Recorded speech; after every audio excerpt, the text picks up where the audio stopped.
Donc on y va. Léo, c'est à toi, on y va, on attaque. Bonjour à tous et à toutes. C'est un réel plaisir pour moi de vous accueillir en simultané dans cette room sur Clubhouse et sur Zoom. Dans ce nouveau format imaginé et co-créé par Philippe Boulanger, président de la FCP, et Eric Blot, le président d'espeakers.com. Ils sont tous les deux animés et réunis par une volonté commune, celle de professionnaliser les métiers de la conférence pour donner plus de visibilité à un vivier de plus de 1500 conférenciers et maîtres de cérémonie. Alors, comment nous allons gérer les 50 prochaines minutes? Il y aura un premier temps où je réaliserai l'interview de Jean-Philippe Ackermann et bien sûr, vous aurez le loisir de poser toutes les questions qui vous viennent à l'esprit sur cette thématique autour du management, manager avec optimisme, le secret des leaders. Alors, vous êtes très nombreux à nous rejoindre aujourd'hui autour de ce thème et nous vous en remercions. Il est vrai que la période est morose, les dirigeants et les leaders ont besoin de trouver de nouvelles ressources, de nouvelles clés, notamment pour faire face à ces enjeux très inédits que les périodes imposent. Et donc c'est avec grand plaisir que je vais recevoir Jean-Philippe Ackermann qui va nous permettre justement d'échanger et de rentrer dans son univers autour de l'optimisme. Bonjour Jean-Philippe, bienvenue. Bonjour Léo Cadier, bonjour à tous et à toutes. Alors Jean-Philippe, tu es identifié comme étant un spécialiste francophone de l'optimisme en entreprise. Est-ce que tu peux nous donner cette définition de l'optimisme managérial ? En fait, un dirigeant, normalement, il a fixé un cap, il a fixé un but, il a fixé des objectifs et il a un chemin. Et ce chemin, il est pavé de mauvaises intentions parfois, ou de bonnes intentions parfois, mais il est pavé d'événements. Ce qu'on appelle en stratégie les pestes, ou aussi toutes les forces de porteur, ça veut dire les forces de pression qui sont liées à son environnement, et puis il a des forces de pression internes qui sont liées à ses collaborateurs. Ces forces de pression, ce sont des événements. Et qu'est-ce que l'objectif managérial? C'est de transformer ces événements toujours du côté positif, du côté de l'opportunité, du côté de la solution. Et je voudrais reprendre la parole d'Épithète qui nous dit ce ne sont pas les événements qui troublent les hommes, mais l'idée qu'ils s'en font. Ça veut dire que j'ai toujours à ma disposition la double lecture possible. Je peux regarder le négatif ou le positif, le problème ou les solutions, la menace et les opportunités. Et un chef d'entreprise qui va mettre au cœur de son management l'optimisme managérial ne va pas s'appesantir longtemps sur les décisions politiques, économiques, sociales, techniques, environnementales. Il va les prendre telles qu'elles sont, parce que de toute façon, il ne peut pas les changer. Il va les prendre telles qu'elles sont et il va adapter son entreprise pour atteindre le cap. Mais il va les adapter en regardant toujours le côté positif. En fait, dans tout événement, il y a un cadeau. On va en parler certainement de notre événement actuel qui est quand même le Covid, le confinement, toutes les mesures restrictives actuelles. Il va aller chercher les opportunités, il va aller chercher les solutions. Et ça va donner confiance à ses collaborateurs parce qu'il donne une vision positive du futur. Donc ça, c'est ta définition de l'optimisme managérial. Alors forcément, je pense que nos auditeurs aujourd'hui peuvent aussi se poser une question, c'est quelle est la différence que tu fais entre avoir un état d'esprit positif et puis cet optimisme managérial dont tu parles? En fait, souvent les personnes confondent deux choses. Ils confondent le positif, le négatif, et l'optimisme et le pessimisme. Et quand quelqu'un commence à râler, à ne pas être content, moi ça m'arrive, on me dit mais je comprends pas Jean-Philippe, tu es optimiste et tu râles parce qu'il se passe ceci, tu râles parce qu'il se passe cela. Enfin bon, en ce moment, on a le droit de râler quand même parce que encore avec les décisions qui ont été prises hier sur le vaccin, on peut quand même parfois être un peu dubitatif, se poser des questions et puis se dire ben, quand même mon entreprise elle est difficile à conduire. Et en fait, le positif, le négatif, c'est une valeur d'interprétation de l'instant. C'est-à-dire que je suis content, je ne suis pas content, ça me plaît, ça ne me plaît pas, j'apprécie, j'apprécie pas. Bon. Et donc aujourd'hui, forcément, j'ai quand même le droit d'être un peu négatif, mais ce n'est pas ça qui va faire que je vais conduire l'entreprise. C'est plutôt me mettre sur le positif. Et donc l'optimisme et le pessimisme, c'est différent. Ça, c'est une vision d'avenir. C'est qu'en fait, est-ce que j'ai confiance en l'avenir? Est-ce que moi, dans cet avenir, j'ai mon rôle à jouer? C'est-à-dire, est-ce que je vais construire l'avenir avec les événements qui me bousculent, avec toutes ces forces de pression dont je parlais tout à l'heure, ou est-ce qu'au contraire, j'ai défiance en l'avenir et puis je vais dire, oh, c'était mieux avant, vivement qu'on revienne au passé, etc. Ce qui est important dans la façon de penser, dans cet état d'esprit optimiste ou négatif, c'est que consciemment ou inconsciemment, je vais mettre en relation mes actions. Ça veut dire que si je suis pessimiste, consciemment ou inconsciemment, et c'est là où on va voir tout à l'heure l'importance de l'optimisme dans une entreprise. Euh, euh, je vais mettre des actions qui vont me faire perdre, en fait. Et je pourrais dire après aux personnes, vous voyez, je vous l'avais dit, c'était impossible. On ne pouvait Hmm. pas y arriver. Alors que consciemment ou inconsciemment, si j'ai une pensée plutôt optimiste et donc positive, je vais mettre en exergue des actions aussi pour me donner raison. Alors, vous voyez, je vous l'avais dit, c'était possible de relever une situation. Et peut-être que tout à l'heure, tu me poseras la question sur comment nous, on a fait pour relever une situation. Ah, mais bien entendu, c'est la question suivante. Et avant de te la poser, j'ai noté et relevé que tu as évoqué, pour bien séparer la notion d'optimisme et puis celle de pessimisme, celle de la valeur d'interprétation de l'instant. Oui, Ce qui implique que pour un dirigeant, pour prendre cette décision, pour être connecté à cette notion d'optimiste, il faut qu'il soit dans une forme de présence à soi, une présence à l'autre. Et forcément, ça va nous interpeller par rapport à ton parcours, c'est de savoir qu'est-ce qui t'a emmené en tant que dirigeant, en tant qu'entrepreneur, justement, à aller extraire cette notion d'optimisme managérial. Comment tu l'as conçu et pourquoi tu en as fait finalement ton message, ton leitmotiv aujourd'hui? oui, en fait, moi, si tu veux, c'est pas un bouquin, c'est une expérience que j'ai depuis l'âge de 21 ans.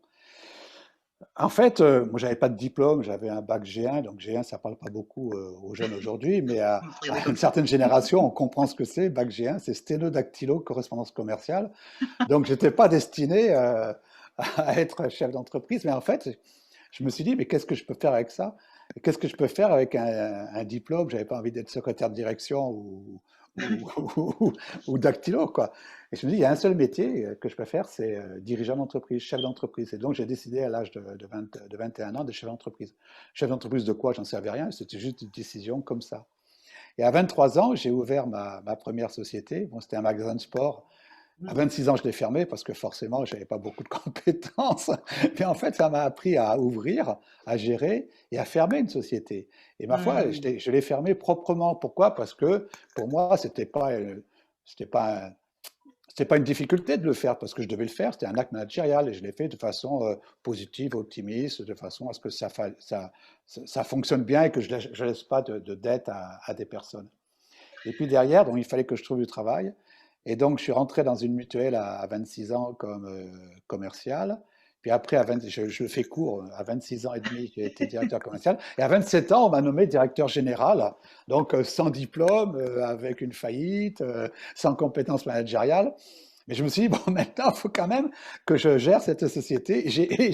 Et 3 jours après, j'ai compris pourquoi on m'avait nommé, parce que la société est en difficulté financière et que le conseil d'administration s'était dit, bon, on ne va pas débaucher quelqu'un de plus âgé. Le jeune, il a envie de le faire, avec l'enthousiasme, s'il y arrive, tant mieux. S'il échoue, ben, c'est dans l'ordre des choses. Et là, j'ai compris 2 choses. J'ai compris qu'en fait, sans compétences managériales, il faut avoir des convictions très fortes. Et ces convictions, moi j'en avais 2, qui étaient la première, c'était la conviction du bonheur, parce que à 21 ans, j'avais compris qu'on vivait qu'une fois, qu'on ne peut pas faire le chemin retour, etc. Et j'avais pris la décision d'être heureux à 21 ans. Donc je m'étais dit que mes collaborateurs, il fallait que je leur donne le bonheur. J'avais 27 ans, c'était en 1980, c'était pas tendance. Et puis la deuxième décision que j'ai prise, c'est que je me suis dit que si j'arrivais le matin en faisant la tête, en disant que c'était foutu, qu'on n'y arriverait pas, bah, j'étais sûr de la réponse. Donc j'ai décidé d'être optimiste, d'arriver le matin en souriant, en étant de bonne humeur, et surtout de travailler avec mes collaborateurs le projet, de travailler avec eux le futur, de travailler avec eux les opportunités, de travailler avec eux le positif, de travailler avec eux le plan de redressement de la société. Et puis le miracle s'est opéré parce qu'en un an, sans compétences managériales, mais avec cette double conviction, en un an, on a redressé la société. Voilà. Elle avait 75 salariés, puis quand je l'ai quittée, elle avait 350 salariés.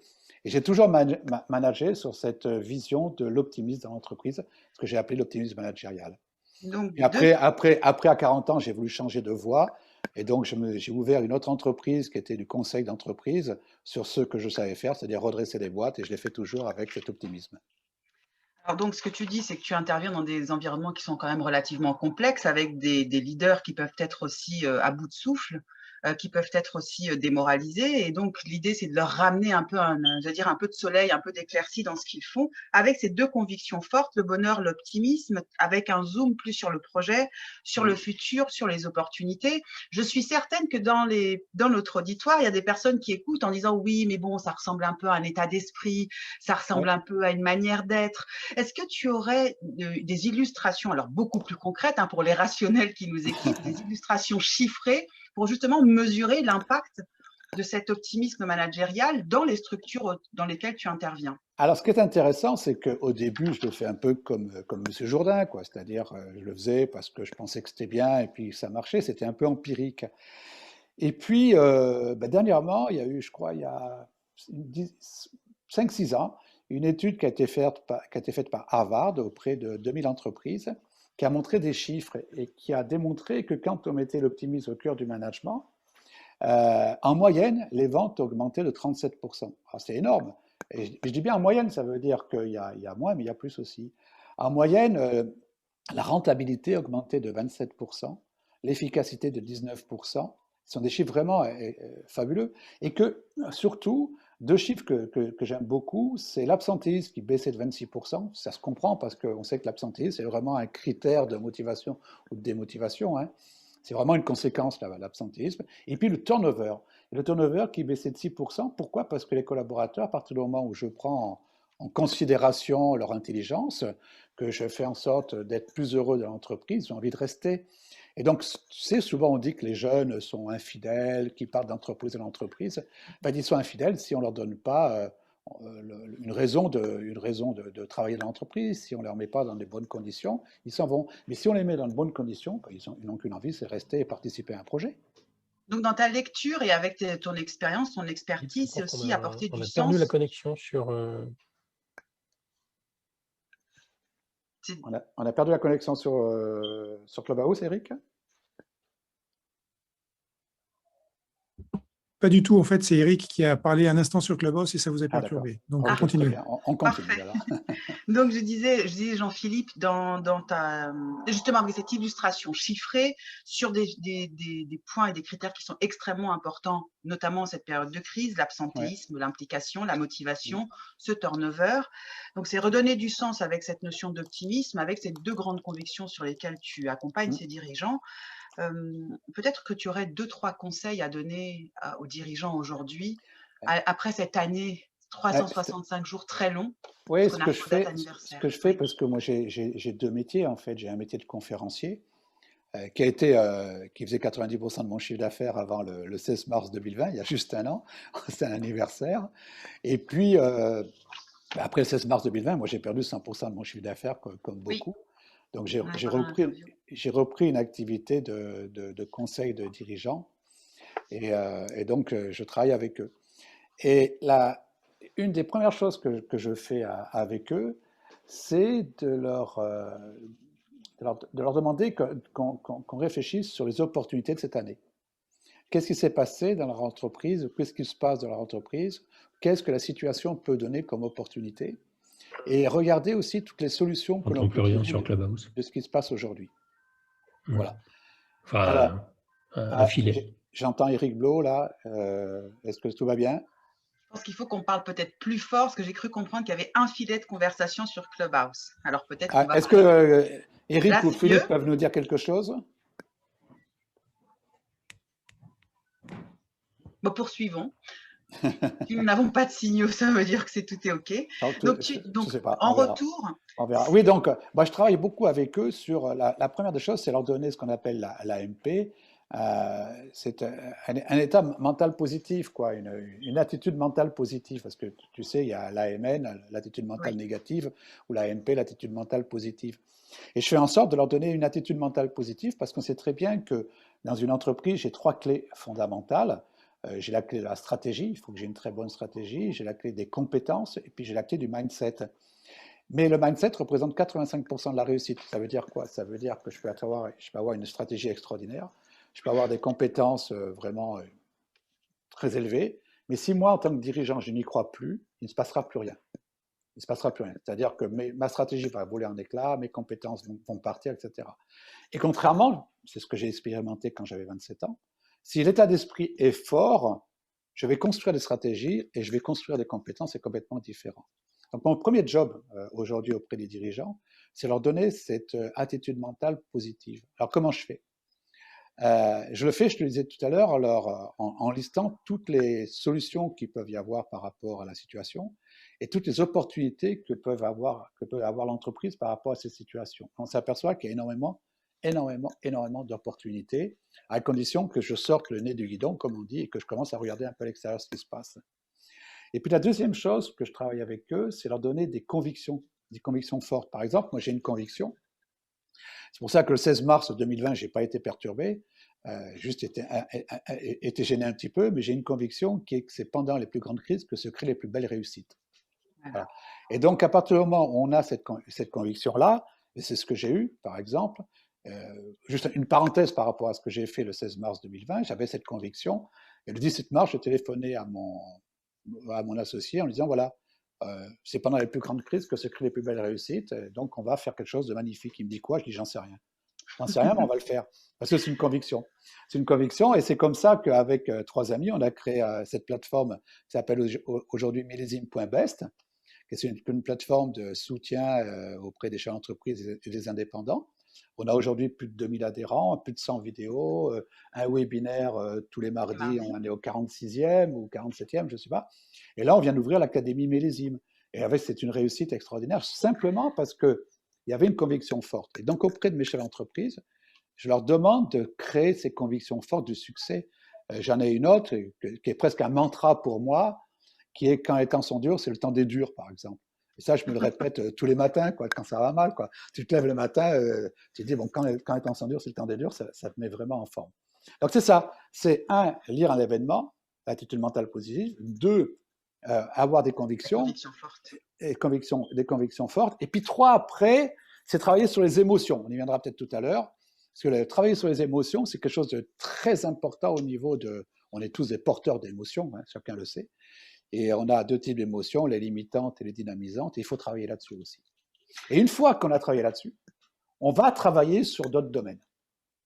Bien, donc ça, on ne va pas tout dévoiler, hein. Il faudrait quand même qu'ils aient encore envie de t'interroger et que tu puisses être sollicité sur ces points-là. Déjà, ces 3 éléments-là, ces 3 clés que tu nous as livrées, cet état mental positif, assis sur des attitude mentale positive, assis sur la capacité à lister, à voir les opportunités, ce qui fait qu'en temps de crise, on est un petit peu replié sur soi-même, qu'on n'a pas cette capacité à observer ce qu'il y a autour de nous. Travailler sur ces émotions qui sont à la fois dynamisantes ou bien qui peuvent être bloquantes. Tu nous as parlé de ce 16 mars avec voilà, beaucoup d'enthousiasme. C'est vrai que je pense que toutes les personnes qui sont ici réunies se rappellent de notre entrée en confinement il y a 1 an, presque date pour date. Et dans ton cas, tu as décidé de t'organiser différemment. Pourtant, c'était le jour où tu perdais 100% de ton chiffre d'affaires. Ton carnet de commandes se vidait en une journée. En une journée. Bon, je ne suis pas le seul. Hein. Et à ce moment-là, où est-ce que tu es allé rechercher? C'est-à-dire, qu'est-ce que ça a changé? Qu'est-ce que ça a impacté? Qu'est-ce que ça a augmenté justement dans cette capacité à aller puiser des ressources, dans cet optimisme-là? Mais moi, ça m'a motivé, parce qu'à partir du moment où j'avais une conception qui était que c'est pendant les plus grandes crises que se crée les plus grandes réussites, j'ai dit, tiens, je la tiens ma crise, quoi. Je la tiens, ma crise, enfin, elle est là, quoi, pratiquement, tu vois. Donc, je me suis dit, donc ça m'a motivé. Je me suis dit, mais qu'est-ce qu'on va faire de beau, quoi, que ça va être génial et tout. Bon, j'ai plus d'argent, mais c'est pas grave, on va s'en sortir. Et c'est ça là, que j'appelle l'attitude mentale positive. Ça veut dire que ça entraîne. Tu sais, il y a une citation de Baden-Powell, le fondateur du scoutisme, qui nous dit que l'optimisme est une forme de courage, mais qui donne confiance et qui mène au succès. Mais ça a été exactement ça, c'est-à-dire qu'à partir du moment où j'ai été optimiste, que j'ai appelé mon associé, j'ai appelé 3 autres amis, et qu'ils étaient un peu dubitatifs au départ, même un peu déprimés, que j'ai exprimé cette conviction, exprimé cet optimisme, exprimé ce positif, ça leur a donné confiance. Et puis derrière, ce qui est important, c'est que l'optimisme crée la créativité aussi, hein. Parce que, bon, on parlera peut-être tout à l'heure des hormones, ce qu'on appelle dose, dopamine, ocytocine, sérotonine, endorphine, mais ça ouvre ces hormones, ça dope les hormones, et donc ça permet la créativité. Et c'est comme ça qu'on a créé cette plateforme. Et après, bon, on a travaillé sur la mission, la vision, ce qu'on appelle le cadre de référence de la plateforme, mais c'est uniquement à cause ou grâce à la conviction que j'avais. Tu t'imagines que si j'ai une conviction complètement à l'opposé, ça veut dire que si je pense que sur un événement comme ça, tout est foutu, que mon entreprise va se casser la figure, qu'à partir du moment où j'ai plus de chiffre d'affaires, je vais mourir, etc., etc., ben forcément, je ne serai pas là en train de parler sur Clubhouse. Absolument, bah oui, parce que tu serais, on ne sait pas où à cette heure-ci et heureusement pour nous Peut-être en tous. train de me lamenter. Moi, j'ai des collègues conférenciers que connaissent bien Philippe, je vois qu'il y a Marc aussi qui est là, etc., qui aujourd'hui sont complètement à l'arrêt parce que dès le départ, ils se sont dit, bah, il n'y a plus rien à faire puisque mon métier, c'est le présentiel. Donc, qu'est-ce qu'on a fait, nous? Bah, tout de suite, on a compris que le présentiel, ça allait être compliqué, tout de suite, et on a travaillé le digital. Alors là, on a un maître avec Philippe Boulanger de digital, mais tout de suite, on a travaillé le digital. Ça veut dire que j'ai voulu que mes conférences soient des vraies conférences. Et je voulais pas que ce soit une conférence assis derrière mon bureau, comme là, où là, je suis au Zoom, donc je suis Mais là, nous assis sommes en interview, c'est pas dans pareil. l'interview. Alors, ça veut dire que chaque fois que j'avais une conférence, je crée un véritable studio. Donc, au début, c'était un studio neutre. Et après, j'ai fait le studio chez moi. Donc, parce que je voulais que ça soit cosy, je voulais rentrer chez les gens, ou je voulais que les gens rentrent chez moi, etc. Et donc, on passe 2 heures avec 3 techniciens à refaire mon intérieur pour faire un beau studio avec du vrai son, de la vraie lumière, de la vraie image, etc., de façon à ce que ce soit une vraie conférence et que, comme à la télé, je rentre chez, Pour le chez les JT de 20 spectateurs, heures. ouais, on va dire comme ça, chez les spectateurs. Et ma foi, ça a très, très bien marché et ça marche encore très, très, très bien. Et puis, là, ben, la chance que nous avons eue, c'est qu'à partir du moment où nous avons créé la plateforme, à partir du moment où on s'est réinventé, ben forcément, on a été visible parce qu'on a communiqué sur les réseaux sociaux.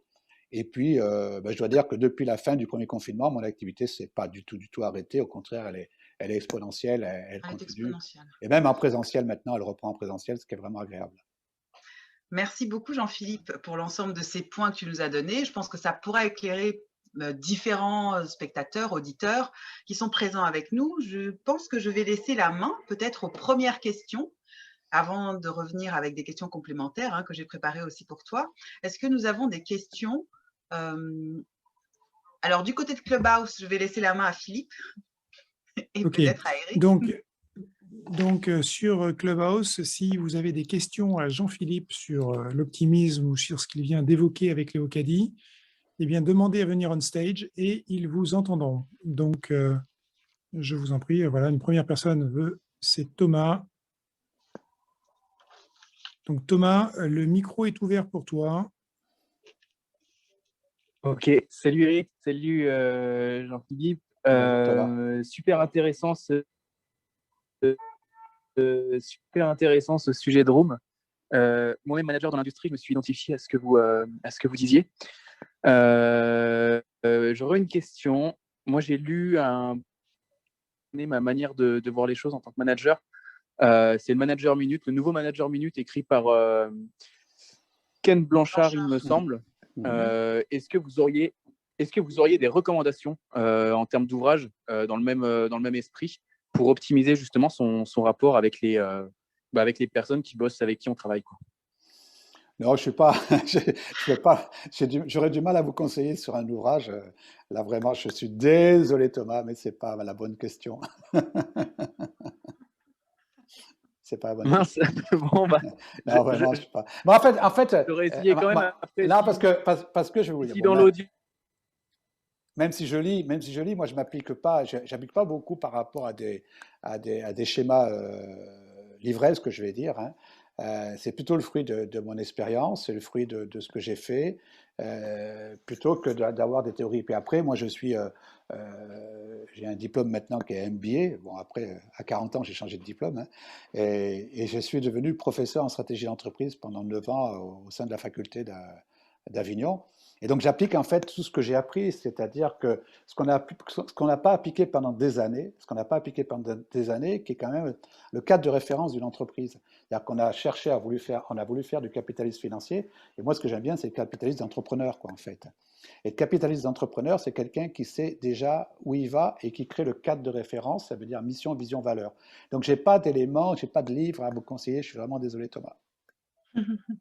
Non, mais je suis sûr que dans l'audience, il y a plein de gens qui vont conseiller des livres. Donc, et voilà, c'est ça. Si dans l'audience, il y a des conseils, je suis tout à fait preneur. Ouais. Et puis sinon, j'attends votre livre alors. Je pourrais conseiller le mien. Ok. Bon, merci Thomas. On va passer la main maintenant à Nawal. Donc, Nawal, quelle est ta question? Le micro t'est ouvert. Bonjour Eric, bonjour Philippe. Merci de cette room que de base, tombe à point, puisque c'est un peu, entre guillemets, mon sujet de mémoire, hein, donc leader-manager. Donc moi, la première question, c'est est-ce qu'un leader, est-ce qu'un manager est forcément un leader? Ça, c'est la première question. Et la deuxième question, c'est est-ce que c'est vraiment son rôle en tant que manager de manager avec optimisme et de donner de l'optimisme à ses... Alors, j'ai pas entendu toute la question, mais j'ai entendu qu'il y avait la question, c'est la différence entre leader et manager, c'est ça? Et Oui. la deuxième question, c'était est-ce que c'est le rôle d'un manager de manager avec optimisme? C'est Oui. ça? C'est ça. Et ça, est-ce qu'un manager est forcément un leader aussi? Oui. Alors, il y a dans l'entreprise, il y a trois types d'entrepreneurs en fait.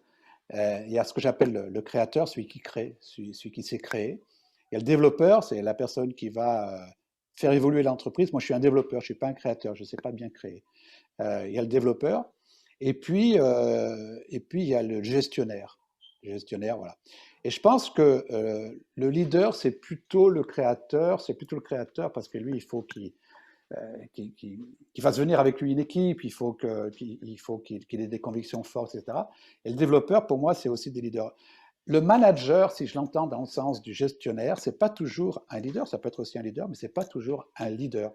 Et souvent, il y a une différence entre être un leader et être un manager. Par exemple, un leader pour moi, c'est quelqu'un qui donne de l'impulsion, c'est quelqu'un qui fait qu'il est suivi, c'est quelqu'un qui donne des convictions. Et des convictions, c'est pas toujours une réalité, quoi. Parfois, moi, quand je suis dans les entreprises, j'ai des convictions fortes et elles doivent être étayées. Et le manager, lui, il va étayer ses convictions, il va dire elles sont valables, elles sont pas valables, elles sont financièrement opportunes ou elles sont inopportunes, etc. Et ça, c'est la première chose. Je crois qu'un manager n'est pas toujours un leader. Et un leader n'est pas toujours un manager non plus. Mais bon, il faut les deux dans l'entreprise. C'est pour ça que moi, j'aime bien, dans une entreprise, souvent qu'il y a un triumvirat, ça veut dire qu'il y a déjà le fondateur, le créateur, qui a toujours des idées. Parfois, on se demande même où il va les chercher. Il y a le développeur qui, lui, va faire en sorte de motiver les équipes, faire en sorte que motiver les clients aussi, il faut les motiver les partenaires, motiver les banquiers, etc. Et puis, il y a le manager qui, lui, il va être plus sur les comptes, il va être plus sur la gestion, et puis ce triumvirat fait que l'entreprise fonctionne bien. La deuxième question, est-ce que c'est le rôle d'un manager ou d'un leader de manager avec optimisme? Moi, je pense que c'est son rôle. On peut manager avec pessimisme, mais bon, pour deux raisons, je pense que c'est son rôle de manager avec optimisme. Une première raison, c'est une raison, je vais dire, d'humanité. En fait, on vit qu'une fois. Ça, c'est une lapalissade, mais parfois, ça fait du bien de se souvenir qu'on vit qu'une fois. Et le chef d'entreprise, pour moi, il a une responsabilité sur la vie de ses collaborateurs. Il a une responsabilité. Je vais vous citer plusieurs exemples. La façon dont je paye mes collaborateurs va être leur niveau de vie. Alors, bien sûr, j'ai des équilibres à respecter dans l'entreprise, et puis je ne peux pas payer tout le monde, parfois plus que je le voudrais, mais on est bien d'accord que la façon dont je paye les gens, je vais donner leur niveau de vie. Donc c'est pour ça que moi, je suis un partisan de l'intéressement au résultat, de façon à ce que les personnes puissent toujours augmenter leur niveau de vie. Ma façon de donner les congés, vous savez que les congés, c'est l'article 1 du Code du travail pratiquement, qui sont à responsabilité du chef d'entreprise. Ma façon de donner les congés va avoir une influence sur la liberté de mes collaborateurs. Et ma façon de leur parler, leur façon d'être, ma façon de gérer leurs émotions, va avoir une conséquence sur leur état d'esprit, sur l'état d'esprit de la famille, sur l'état d'esprit de leurs amis, et sur la qualité de sa vie. Et quand on gère une personne, on n'a pas la responsabilité d'une personne, on a la responsabilité à peu près de 3 personnes. C'est-à-dire que quand moi j'avais 350 salariés, je n'avais pas la responsabilité sur 350 salariés, mais j'avais la responsabilité sur 1000 personnes. Et partant de ça, partant du fait qu'on ne vit qu'une fois, dans ma valeur, moi j'ai plusieurs valeurs fondamentales qui sont l'altruisme, l'humanisme et l'optimisme. Dans ma valeur d'humanisme, je me sentais l'obligation de faire en sorte que mes collaborateurs soient plutôt heureux d'être dans l'entreprise, plutôt heureux de partir de l'entreprise en disant on fait un super job, et plutôt donc cet état d'esprit optimiste plutôt que l'inverse.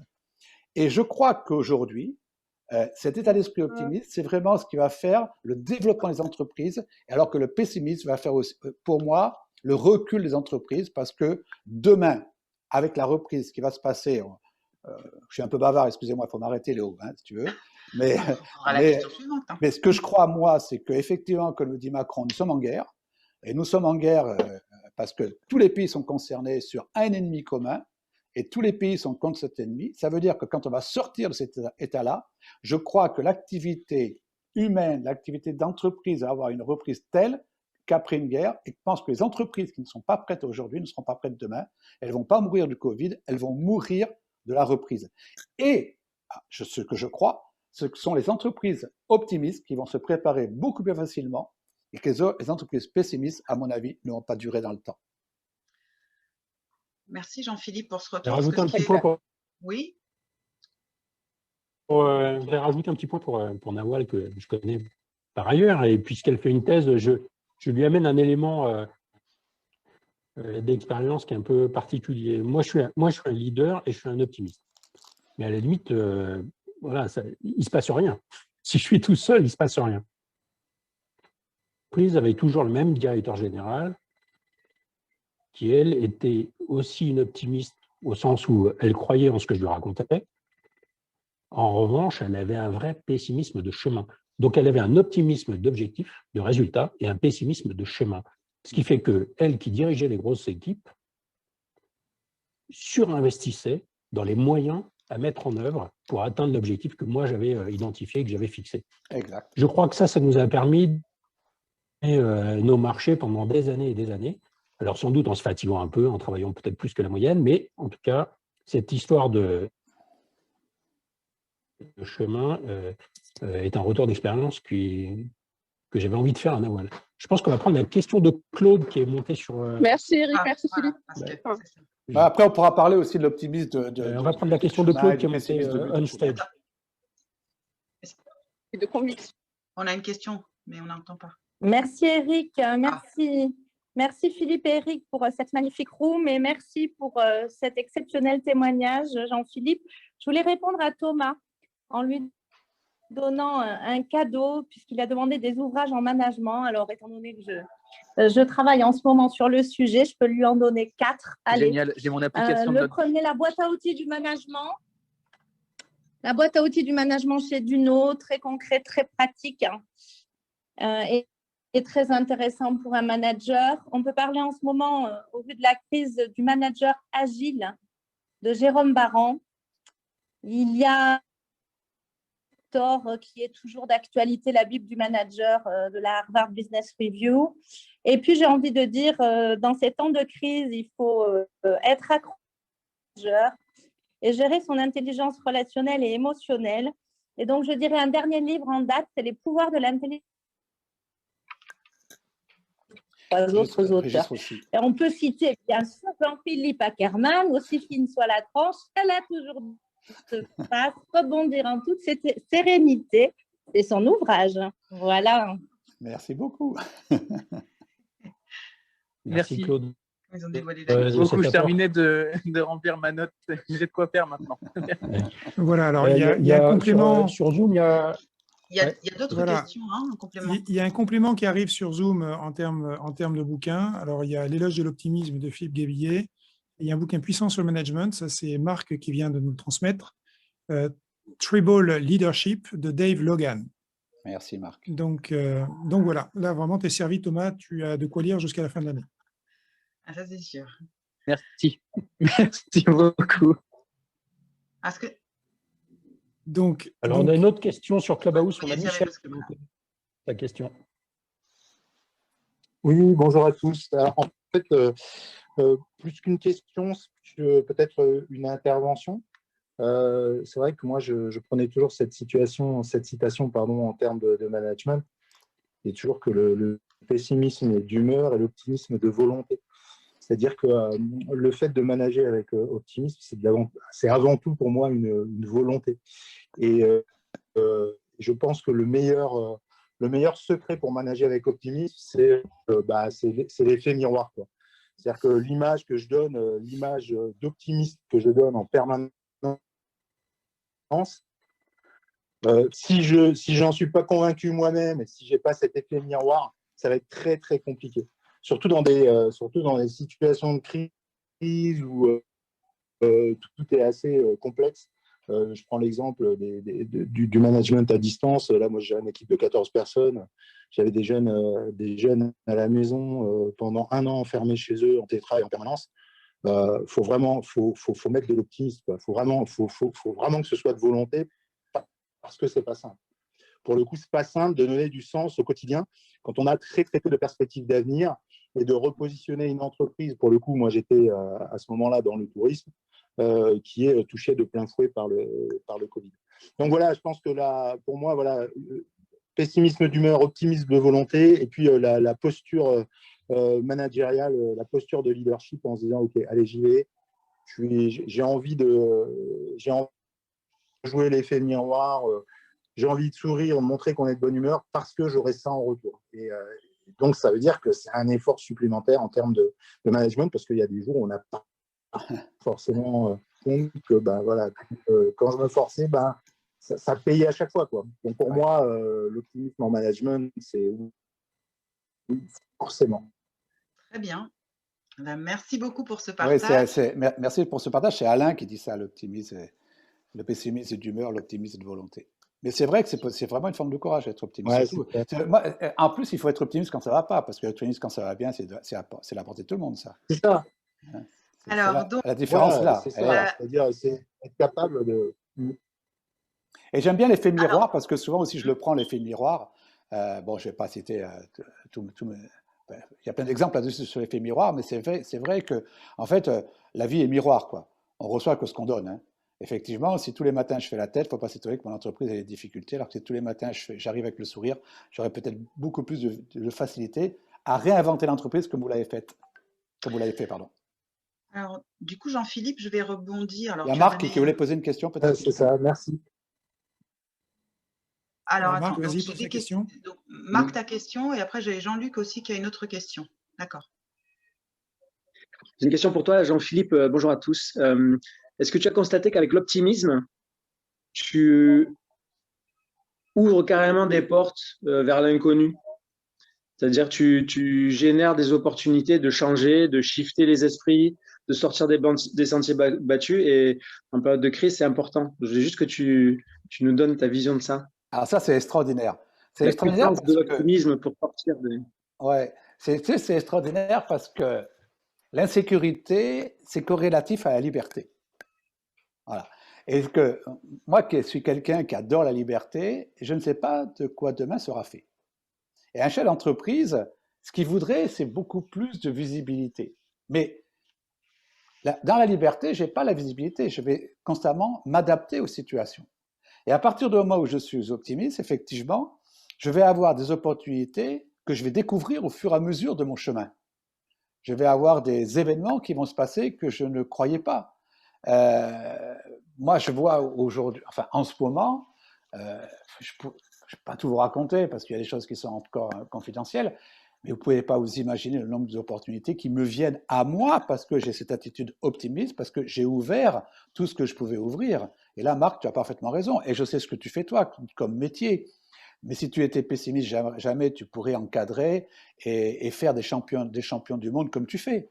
Et honnêtement, Marc, quand tu prends un champion comme tu prends aujourd'hui, Albo, tu ne sais pas ce qui va se passer.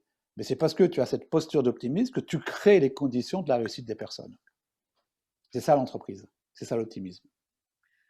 Entreprise, entreprendre. Merci. Merci beaucoup Marc pour cette question. Je crois que j'avais une autre question de Jean-Luc. Bonjour à tous. Au départ, je voulais respecter le moment de Jean-Philippe, que je connais bien parce qu'il parle d'optimisme et j'en parle aussi, mais peut-être d'une manière un peu différente à la suite d'une histoire un peu hallucinante qui a duré 25 années. Je voulais simplement vous dire 2 ou 3 choses comme ça, sans avoir rien préparé, parce que j'ai vécu des événements très, très durs, puisque je vous la fais courte, hein, tout allait bien pour moi, j'ai 6 ans d'études de management, États-Unis, Japon, enfin tout ce qui va bien, puis je suis dans une société américaine, puis un beau jour, je m'aperçois que mes parents n'osent pas me dire que leur entreprise est au bout du rouleau, et eux aussi. Et donc, je quitte mon emploi du jour au lendemain, et puis j'arrive dans l'entreprise pour ce que je crois être un petit coup de main de 6 mois et je m'aperçois que c'est un véritable carnage. Bon. Et c'est là où j'apprends à manager de A jusqu'à Z. Et c'est là où j'apprends, moi qui étais un pessimiste chronique, au point de faire une ulcère à l'estomac à 20 ans, parce que j'avais peur de ci, j'avais peur d'autre chose, enfin j'avais peur de tout. Et c'est là où j'apprends à me confronter à ce que l'optimisme. Mais je arrive devant les équipes avec un discours optimiste, on va s'en sortir, ça va marcher, vous allez voir. Et c'est ce que je raconte en conférence, puisque je suis aussi conférencier en optimisme. Les équipes m'envoient dans les cordes. Le discours ne passe pas. Et c'est pourquoi j'apprends et je me dis, mais qu'est-ce que c'est que l'optimisme au fond? Eh bien, j'invite chacun à réfléchir sur le fait que l'optimisme et le pessimisme sont deux illusions. Qui sait ce qui va se passer dans 5 minutes, dans 1 heure, dans 1 an? Personne ne le sait. Donc, au fond, décider d'être optimiste, c'est évidemment, ou si vous décidez d'avoir le bac cette année, bah, ce sera mieux si vous êtes persuadé que vous ne l'aurez pas. Ça, c'est une évidence. Mais ce que je veux dire par là, c'est qu'il y a 2-3 clés qui font qu'on peut se sortir de situations difficiles sans même avoir à se dire optimiste. Par exemple, quand vous êtes confronté à des événements difficiles, délicats, douloureux, et quand vous gérez des équipes importantes, moi j'ai géré un peu plus de 1000 personnes, on engageait nos capitaux propres, c'est-à-dire que quand vous êtes là à 27 ans pour redresser une entreprise, donc tout le monde dit, tout le monde, tous les sachants, avocats, fiscalistes, banquiers, que sais-je encore, disaient que l'entreprise était foutue. À ce stade-là, on se dit une chose simple, je vous donne 1 ou 2 conseils, parmi une multitude. La première des choses, c'est de séparer les faits de votre affect. J'ai vécu des situations incroyablement douloureuses, incroyablement difficiles, parce que quand on a sauvé l'entreprise, finalement, il m'est arrivé une deuxième affaire qui a duré 25 ans. Donc, c'est pour vous dire que ça me parle un peu tout ça. Et je vous conseille donc, pour tous ceux qui veulent se lancer d'une manière ou d'une autre, quels que soient les événements, quelle que soit l'adversité, je vous recommande dans un premier temps de séparer les faits, de les regarder bien froidement, droit dans les yeux, de votre affect. Parce que c'est votre affect qui fait que vous allez imaginer des conséquences parfois inouïes, et finalement vous vous apercevrez que ces conséquences ou que les catastrophes que vous vous annonciez ne se sont pas produites. Donc parmi une multitude d'exemples liés au management et de situations liées au management, justement à cause de ça, parce que c'est quelque chose de concret, eh bien le premier conseil, j'en resterai là, pour ne pas monopoliser la parole, séparez bien les faits de ce que vous pensez des faits. Voilà. Donc je vous laisse, mais un mot d'espoir et d'encouragement. Voilà. Tu as raison, Jean-Luc, parce que tu sais, j'ai démarré cette room en disant ce ne sont pas les événements qui trouvent les hommes, mais dès qu'ils s'en font. Et c'est exactement ça, c'est-à-dire qu'en fait, l'événement est l'événement, il est neutre, hein, et on est tous les deux d'accord là-dessus, il est neutre, et c'est après l'appréhension que je vais faire par rapport à l'événement qui va faire que je vais pouvoir avoir une vision et une visibilité différente. J'ai Régis... Et puissance dans l'action. Ouais. J'ai Régis qui écrit quelque chose. C'est ça. Est-ce que je peux répondre à Régis? Je vais lire la question. Régis, je te la lis comme ça, hein? D'accord. Je suis dans cette case bonbon. Bon, c'est bien, hein, ça commence bien.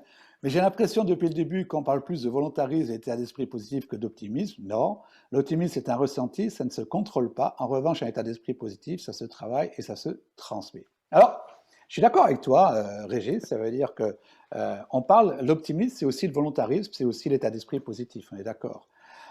L'optimisme, ça se travaille. Du reste, on a eu un exemple tout à l'heure d'une citation d'Alain qui me dit « Le pessimisme est d'humeur, l'optimisme est de volonté ». Ça se travaille, et je répète, pour moi, la définition de l'optimisme, c'est une vision de l'avenir. Et je reprends ce que disait tout à l'heure Jean-Luc, hein, c'est qu'on ne sait pas ce qui va se passer demain. On ne sait pas ce qui va se passer demain, mais j'aime bien cette définition. Souvent, je dis que le pessimiste ne sait pas ce qui va se passer, mais pense que ça va mal se passer. Quand l'optimiste ne sait pas ce qui va se passer, mais sait que ça va bien se passer. Et à partir du moment où il sait que ça va bien se passer, il va travailler dessus. Vous faites une différence entre pense et sait. Ouais, c'est ça, c'est la différence entre pense et sait. Tu as tout compris, là, tu vois, Régis.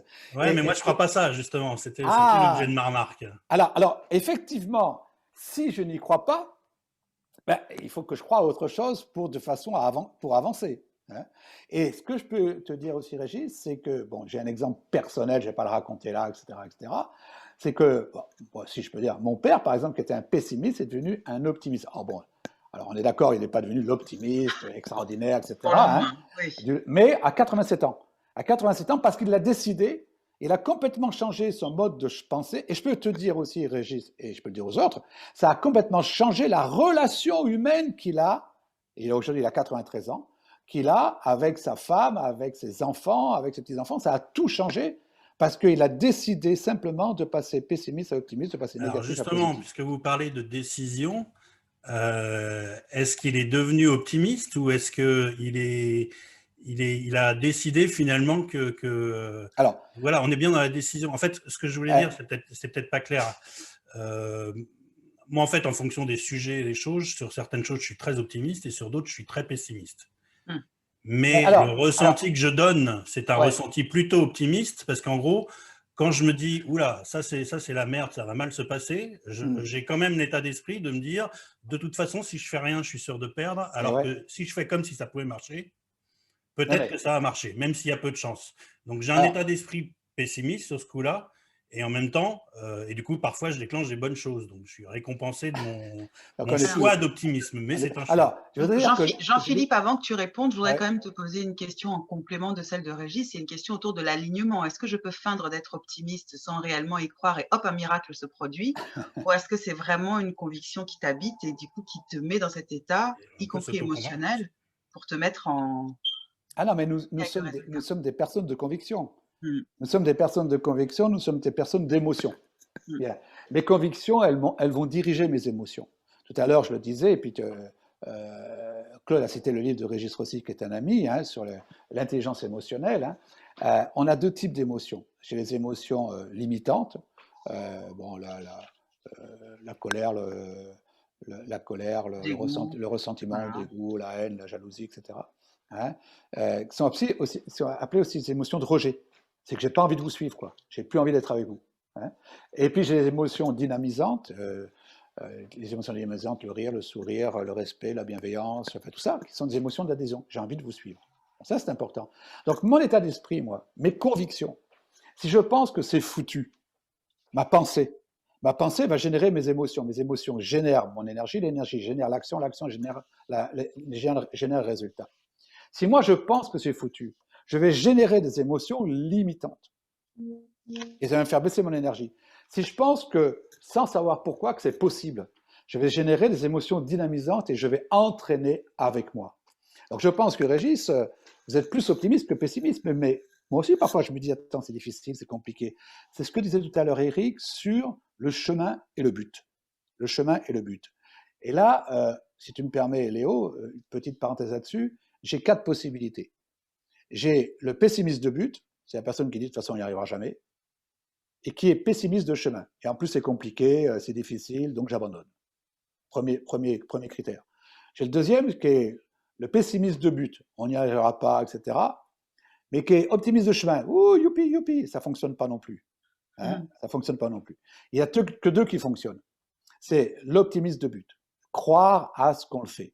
Après, je peux être pessimiste de chemin parce que c'est compliqué, comme le disait tout à l'heure Eric, mon manager, lui, il va tout border parce que, attention, les comptes, tout ça, etc., etc. Et aujourd'hui, j'ai le droit d'être un peu pessimiste de chemin, c'est compliqué. Mais si je crois à mon but, et c'est pour ça que, on n'aura pas le temps de tout voir aujourd'hui, mais ce que je crois absolument, c'est que les chefs d'entreprise doivent absolument revoir leur but, revoir leur cadre de référence, revoir leur raison d'être, revoir leur pourquoi. C'est la deuxième chose que je fais avec eux, c'est de travailler sur ça. Donner un but qui les enthousiasme. Et effectivement, moi en tant que leader, je dois faire en sorte que mon équipe, elle accepte mon optimisme de but et qu'elle devienne des optimistes de chemin. C'est-à-dire qu'elles se disent, bon, le chemin est compliqué, mais je suis heureux de le prendre. Comme quand on fait de la montagne, moi je sais pas, ou quand on fait des marathons, moi je fais des marathons, le chemin il est 42 km 195, il est compliqué, mais je suis tellement heureux de le faire qu'en fait je vais aller jusqu'au bout. C'est ça l'optimisme et le pessimisme, Régis. Merci Jean-Philippe. Alors, je me rapproche de Philippe pour voir si tu as des personnes en attente sur Clubhouse. Sinon, Alors, donc Jean-Philippe, ce qui était très intéressant, alors tu nous as livré énormément de clés, énormément de succès. Je rappelle quand même que le titre de notre room, c'était Manager avec optimisme, le secret des leaders. Alors, tu nous as livré pas mal de secrets, à la fois sur ta pratique, à la fois sur ce qui est issu de des enseignements de tes accompagnements, à la fois aussi, alors, des lectures que tu as faites. Et ce qui était très intéressant, c'est que tu disais que tu ne prenais pas pour modèle ce que tu lisais. Il y avait une notion autour de pratiquer justement pour se faire ses propres leçons et venir nourrir cette notion d'optimisme qui était la tienne. Donc ça, c'est très intéressant. Donc, tu nous as parlé de ces convictions qui t'animent. Tu nous as parlé de cet état d'esprit qui est un moteur aussi. Il y a une notion autour de l'alignement. On a parlé de l'impact des émotions.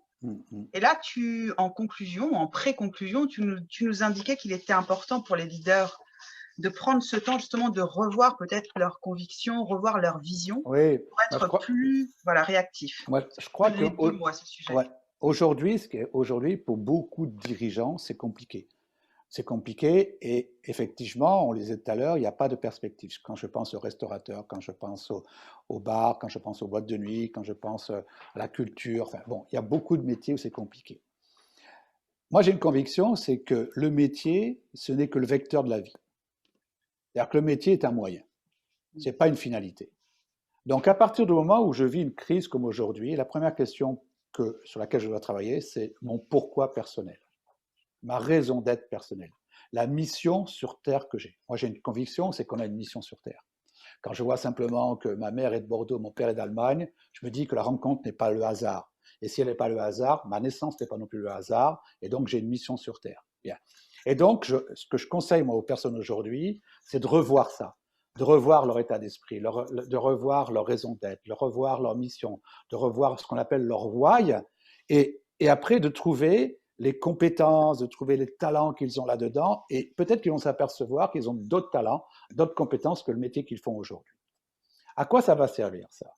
Soit le métier, je peux le réinventer, soit le métier, je peux le faire repartir, et là, il va falloir que je travaille sur le why, sur la raison d'être de l'entreprise, ce que j'appelle le cadre de référence, mission, vision, valeur, finalité.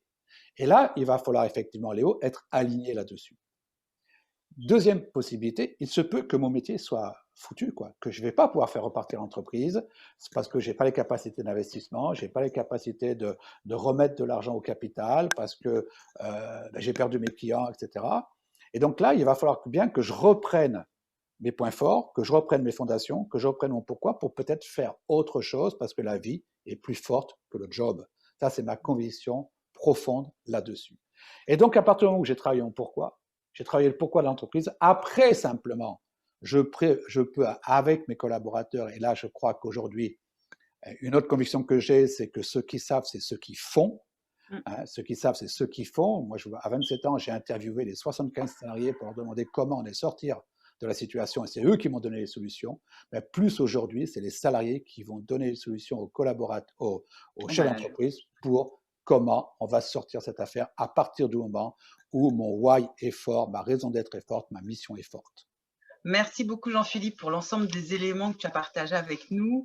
J'ai une actualité là qui est très brûlante puisque c'est dans 1 heure à peu près. Vous allez retrouver Philippe donc Philippe Boulanger et Gilles qui eux vont nous présenter une room sur les voix les plus sexy et les plus impactantes de Clubhouse. Donc je vous invite à rejoindre la room qui démarrera à cette heure-là pour découvrir qui sont les personnalités qui ont des voix sexy et impactantes pour celles qui se sont déjà exprimées dans le cadre de ces rooms.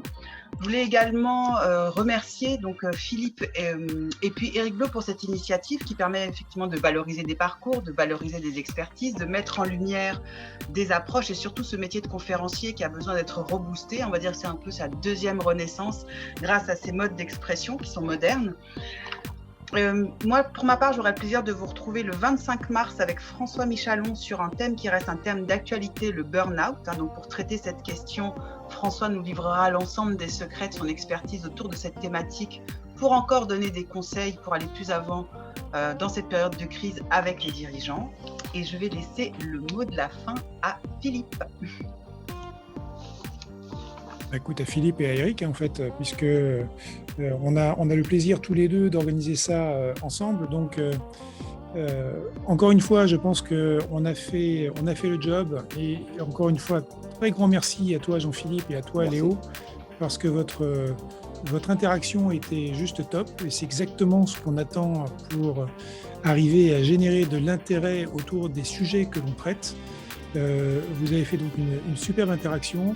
On a eu une cinquantaine de personnes à un moment sur Clubhouse qui suivaient le discours que vous pouviez avoir. Et donc de ce côté-là, on va dire que c'était quelque chose qui a bien fonctionné.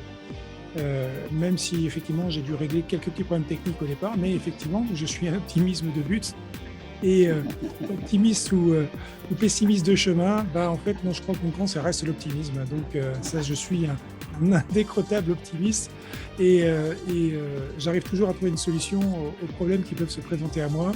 Même si ça paraît compliqué, je suis sûr que je vais y arriver. Donc voilà, donc c'était top. À chaque fois, ça me rafraîchit de voir pourquoi j'ai aussi intégré, Jean-Philippe, la Ligue des optimistes il y a un certain temps. Et je suis toujours un membre. Donc, oui, je crois que c'est un véritable état d'esprit qui est porteur et qui m'anime tous les jours. Eric, est-ce que tu veux rajouter quelque chose ? Oui, je vais rajouter juste le fait que si vous avez envie d'avoir Jean-Philippe en tant que conférencier dans votre entreprise, je me ferai un plaisir de vous connecter et que demain à 17h30, on parlera voix également, comment travailler sa voix comme une conférencière. Et c'est Josette Khalifa qui sera à l'honneur sur notre rendez-vous quotidien. Eh bien, parfait. Et elle est là, Josette. Coucou, Josette. Merci à tous. Merci à tous. Merci à tous. Très bonne soirée. Merci à très bientôt. beaucoup. Merci à Au tous. revoir. Merci, au revoir.